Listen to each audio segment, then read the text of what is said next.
Hi, Vickie Spray here with Your Life Expressions and Loved Humans YouTube channel. I wanted to do a video about the spiritual journey because it is a phenomenon in human culture right now, which I'm thrilled about. I also understand that it can be quite challenging, especially because we've come from such a third-dimensional, concrete, right and wrong thinking culture for the most part, and humans are scared. We're scared cats, and so to let go of the old paradigm and embrace the new one is challenging. And so it's one of the reasons I became a spiritual counselor, and it's one of the reasons that I'm going to be doing these videos and am doing these videos. So this particular YouTube video is going to be about the spiritual journey. It's 7 steps in the spiritual journey. I think you're going to find it very useful, and I wish that I had had this myself in my early processes. But I didn't, but here I am. I survived and transcended a bunch, and I'm still learning myself. Please sit back and enjoy as best you can.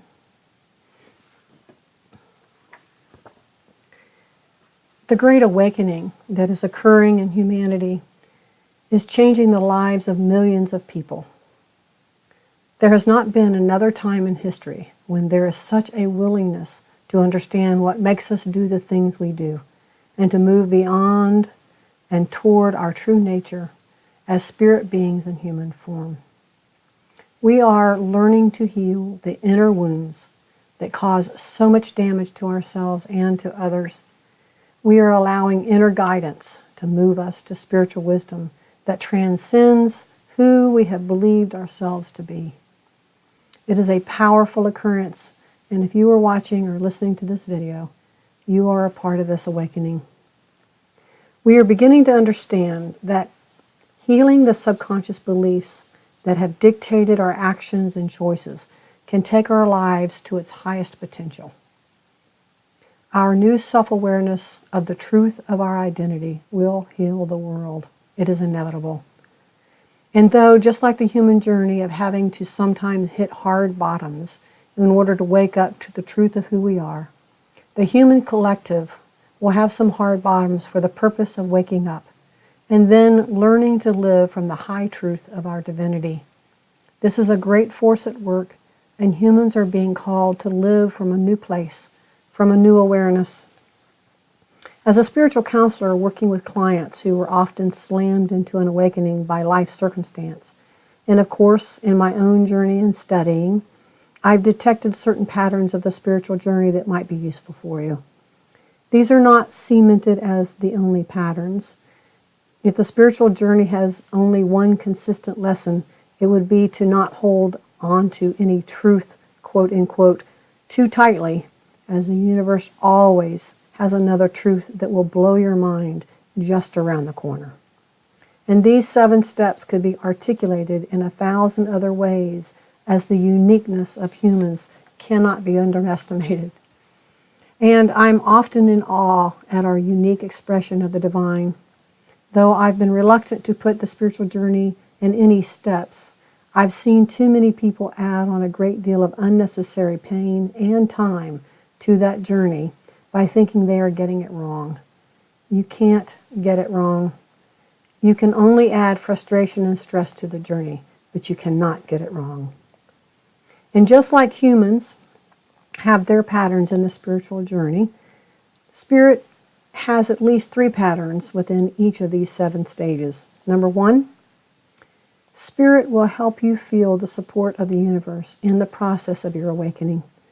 And that just simply grows stronger and stronger as each stage becomes more integrated. Number 2, Spirit will point out how your weaknesses are going to be turned into strengths and are being turned into strengths. You will become your own witness to your transformation, and the relationship between you and Spirit will become real and irrevocable within your own mind and heart. Every stage, number 3, every stage is revisited in a back and forth way. Each stage will be experienced over and over until each level is integrated and becomes a state of being. A state of being is what we are after because that is the foundation of all of our choices and actions. If, for instance, I have a state of being of unworthiness as an unworthy human, my conscious and my unconscious decisions will come from that state of being. If, on the other hand, I experience myself as an eternal divine being in human form, then my life will be lived from that state of being. Two very different expressions. Okay, so let's look at the 7 generalized and open-ended stages of the spiritual journey. Number 1, the human starts to wake up usually because they come to realize their lives have become painful for one reason or another. Their usual coping skills that a dysfunctional culture of religiosity, family patterns, or inner beliefs about themselves no longer holds up in the face of a new challenge. Their crutches of distraction, food, drugs, alcohol, anger, or unworthiness, or a spiritual ego can no longer fortify them in life.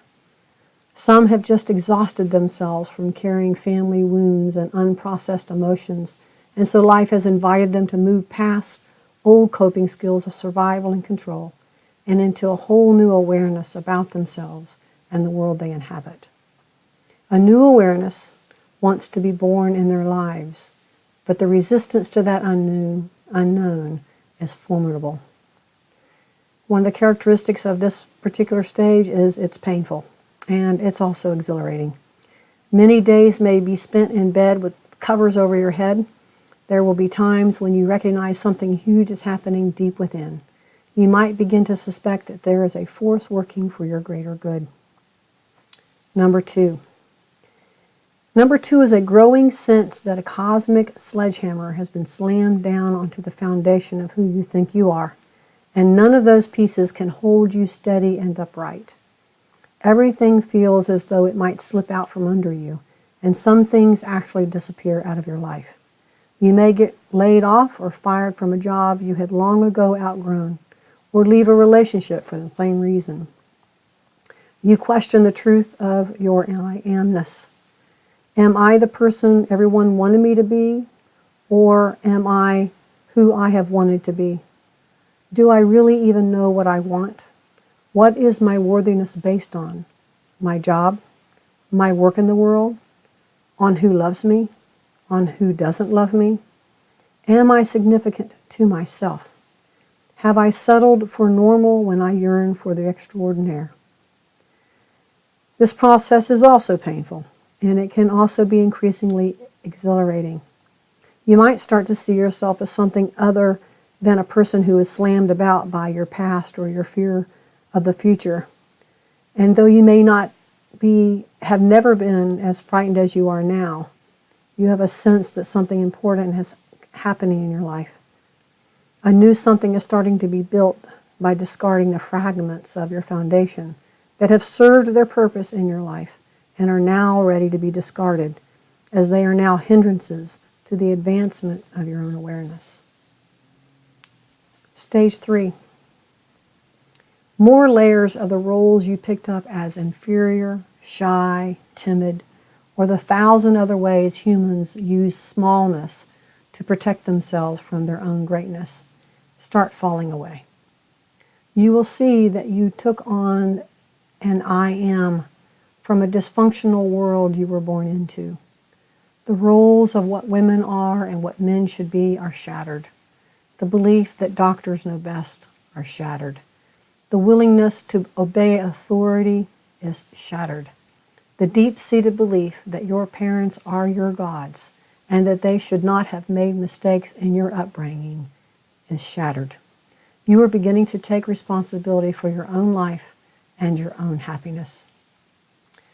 Now you might feel a little manic as the integration of your spirit self and your human self become firmer. It will be very important to take very good care of yourself.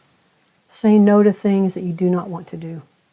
Pull yourself with added love and compassion into yourself. For the human that you are answering to, the new you that is being born.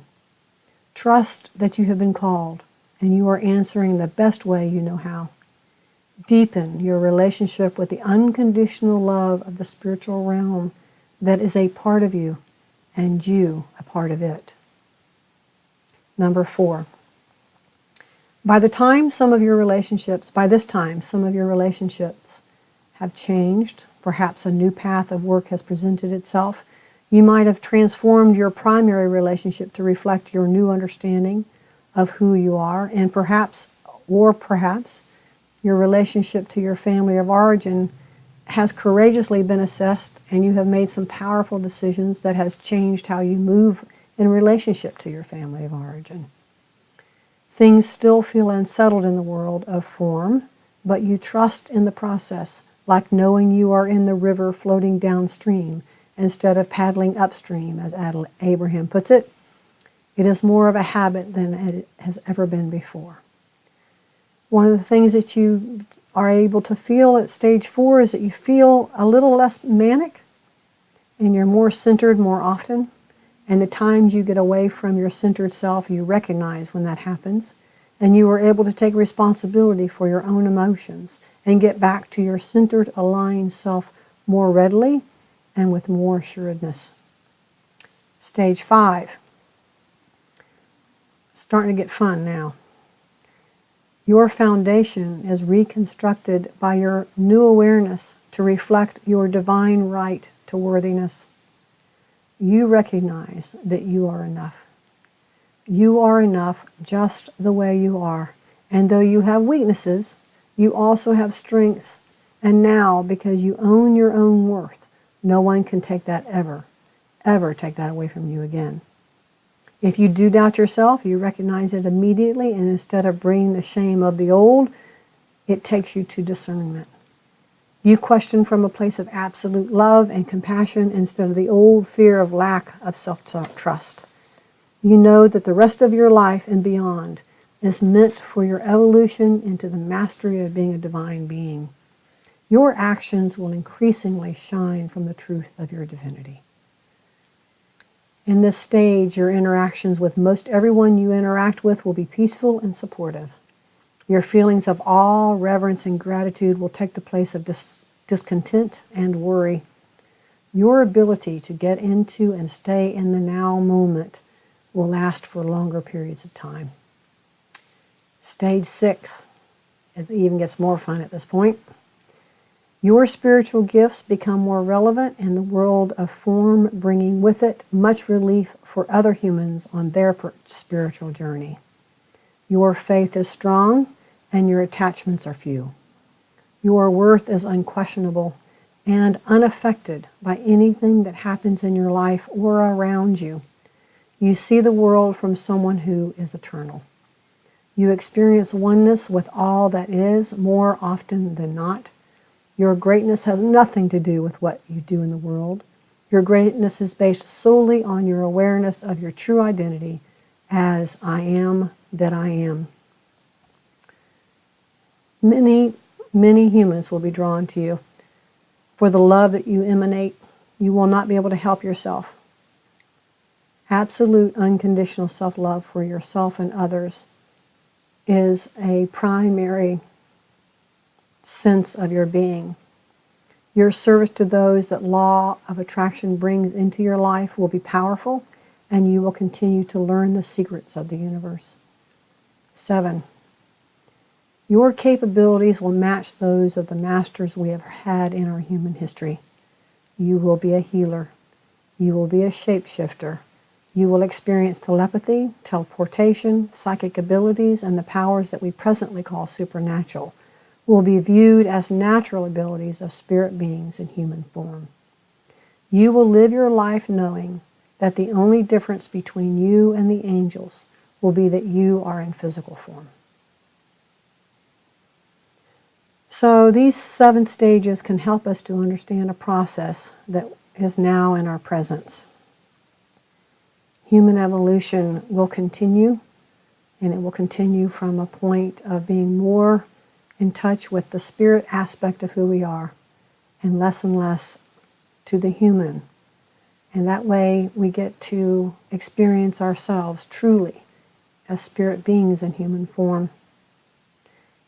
Please consider that you are a part of a magnificent awakening process, and there is great help for your journey. Personally, I will tell you that I was once leaning over a flower and taking in the scent of its magnificence. And in that moment, I heard these words spoken by Spirit because no one else was there, and it said, "I wish I could do that." The unseen energy was wishing it could experience the world of form in the way I was experiencing it by smelling the scent of a flower. That moment, along with other worldly events in my life, helped me realize the only differences between those of us in the physical and those in the non-physical, besides the physicality, is that the unseen beings know who they are, and humans do not. That is changing, and you are a part of that great change, and I'm glad that I'm with you. Until next time, humans are loved.